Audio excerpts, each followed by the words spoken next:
Hey everyone, welcome back to my channel. So this is Ray Elise here, and today I'm going to be talking to you guys about nursing school. I'm not going to cover everything in this one video because there's just so much to say and to get through, but I did want to kind of hit on a couple different topics and then go from there. So I have been gone off of YouTube, as you saw in my welcome back, where have I been basically video, because I did get accepted into nursing school and I just had to go MIA. Like, I had to survive and it was not gonna work making videos. So I want to give you guys kind of just an overview of how I did it and what I did, and then some different videos that I plan to do kind of focused on nursing school to get you guys through it if you're on this same journey. So I went to community college first, and I did have some previous classes that were able to transfer in. So I didn't have to do a bulk of the humanities, but I had all of my math and all of my science to do. So I pushed through and I overloaded myself. I took two sciences at a time with additional classes, so about five classes, and I was able to transfer to a university after a year and a half at community college. Once I transferred, things just went into high speed. I started the nursing program and I did a BSN, so that's a Bachelor's of Nursing and Science. And my class, or my school nursing program, is 9 quarters. So we do 9 consecutive quarters minus about 3 months that we're off for the summer. And I know that sounds long, like 3 months, like you could get done faster. This is true. However, those 3 months became the most important 3 months of my life because I was able to regroup and kind of refocus and take a breather and check in mentally and make sure that I was wanting to still do this and capable of still doing this. So those summers were needed. And then we graduated. So I started in the winter. For me, that's January of 2018, and I just graduated in June of 2020. Our graduation, of course, got canceled because of everything that's going on. But that's okay. Life keeps rolling, and I was able to take NCLEX pretty soon. That's Zeus in the background. He is hairless. He's a Sphinx. He'll make his debut when he wants to. He's kind of mad right now because he's not getting as much wet food as he'd like. So we'll just let him chill back there. If he does something inappropriate, like licks himself on camera, I will move him. But there you go. See, he's gone. Anyway, so he's just walking around here now. He's distracting me. Stop distracting me, cat. I love that little boy. Three boys. I got two sons and a male cat and my boyfriend. So I'm surrounded by males. Anyway, back to nursing school. So basically, I was able to do my 9 quarters and then graduate and get into a new grad program at the school that's connected to the hospital that I go to. So there's a couple things that I wanted to kind of just touch on, and then of course some things I want to do like more in-depth videos about. But one of them is, when you are looking to go to nursing school, there is one thing that I love to tell people that should be your main focus, and it is not the price. Okay, the school I went to, it's a huge university. There's multiple graduate schools there. They have their own hospital. It just went magnet. Actually, they technically have multiple hospitals because they have the main hospital, the children's hospital, a psych hospital that I actually got a job at and worked at through nursing school. And then they have like a surgical hospital and a lower grade like med surg kind of hospital. So it's quite a lot of hospitals and quite a lot of different schools: a school of medicine, a school of dentistry, a school of nursing. They have PA school. They have like multiple different things that you could kind of do. Allied health, which has like a lot of different schools in it. The price is not cheap, but I knew going in that that was not going to be my focus. If the price mattered, then I would have gone to one of the 2-year nursing degrees, which is an A and D. You get your associates in nursing.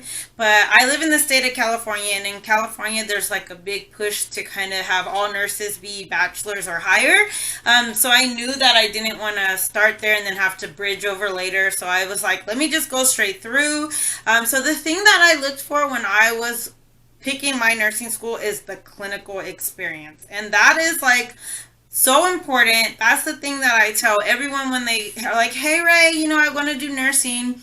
I'm looking at this school and I'm looking at that school, I always say to them, what is their clinical experience like? What are you guaranteed for clinicals? How many students are there to a nurse for clinicals? Because these are things that are super important. When I first started looking at schools, I had about 4 or 5 I was looking at, and I went and we visited and we went to the information meetings. And I say we because I had a group of friends that were doing nursing too, so we kind of did it all together. And that was something that really just checked off schools for me. Like certain schools required weekend clinicals, and I knew like no, I don't want that.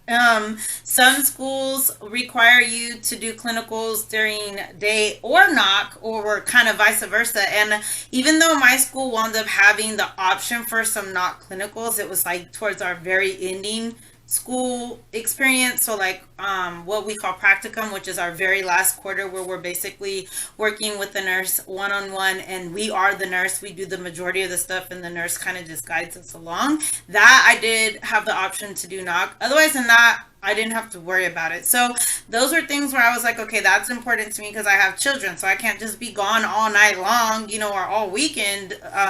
Plus, I knew I was going to have to work because I needed to make money. So those were things I looked at. Some schools, they lost clinical sites, so they were taking less students. Instead of taking like 40 or 50, they were taking like 30 because they didn't have enough clinical sites to put the students at. And for me, that's a red flag. Like, first of all, why did you lose clinical sites? It basically means that hospitals that they had contracts with to allow the students to come pulled out. So their students can't go there anymore. And then the fact that you could lose clinical sites means that you could lose more. And what happens if I'm already in the program and you lose them? Then does that jeopardize my clinical sites? Another thing is, where are you having clinicals at? So certain schools, they have contracts with like SNFs, which is like a skilled nursing facility, with some of the community hospitals, which there's no knocking those are good hospitals, but it's going to limit your clinical experience. So case in point, my school that I went to, of course, has their own hospital plus like 5, like I explained. So when I did my critical care rotation, we have multiple critical care units. So we have MICU, which is like our medical ICU.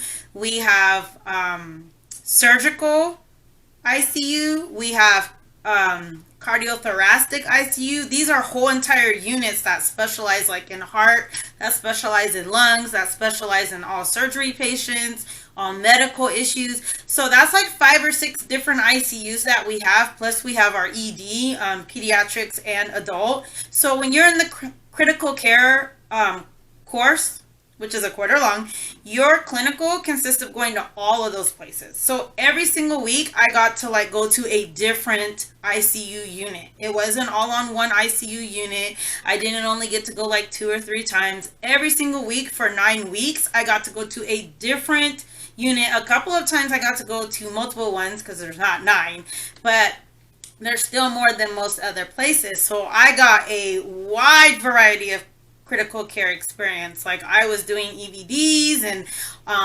zeroing out A lines and like just awesome stuff that not everyone gets because of their clinical site location.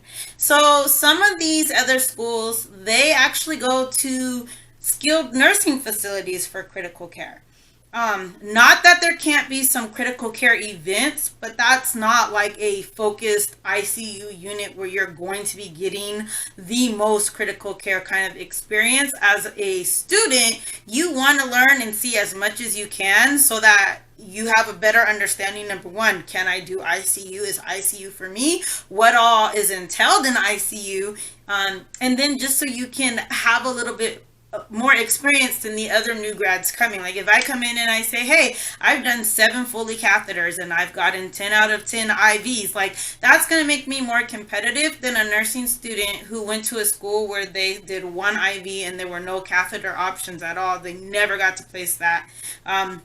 Because I have some skill set. Now, mind you, you might have to rework some of the skill set once you get hired. They might show you different ways, but you have a little bit more of that. So that's an advantage.